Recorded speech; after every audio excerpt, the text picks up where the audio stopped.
వర్షాకాలంలో దోమల బెడద ఎక్కువగా ఉంటున్న సంగతి అందరికీ తెలిసిందే. దోమల కారణంగా డెంగీ లాంటి విష జ్వరాలు వేగంగా వ్యాపిస్తాయి. అయితే వీటి బారిన పడకుండా ఉండడానికి మస్కిటో రిపెల్లెంట్, మస్కిటో మ్యాట్ వంటివి ఉపయోగిస్తాం. దోమలు మనల్ని కుట్టడం ద్వారా రక్తాన్ని పీలుస్తాయి. రక్తం దోమలకు ఒక రకమైన ఆహారం.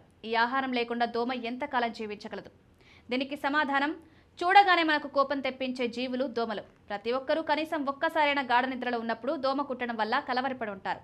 దోమలు చాలా హానికరమైన జీవులు. దోమకాటు వల్ల మలేరియా, డెంగ్యూ, జ్వరం వంటి వ్యాధులు వస్తాయి. కాబట్టి దోమకాటు నివారించడానికి సరైన జాగ్రత్తలు తీసుకోవాలి.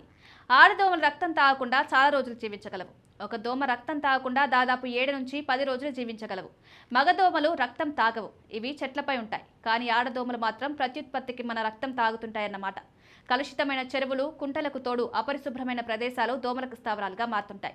స్థానిక మున్సిపాలిటీలు ఎప్పటికప్పుడు నివారణ చర్యలు తీసుకున్నప్పటికీ దోమలు అంతకంటే రెట్టింపు ఉత్పత్తి అవుతూ మనుషుల ఆరోగ్యాలతో చిలగాటమాడుతున్నాయి. ప్రతి ఇంట్లో దోమల నియంత్రణ తప్పనిసరిగా ప్రత్యేక ఏర్పాట్లు ఉండాలి.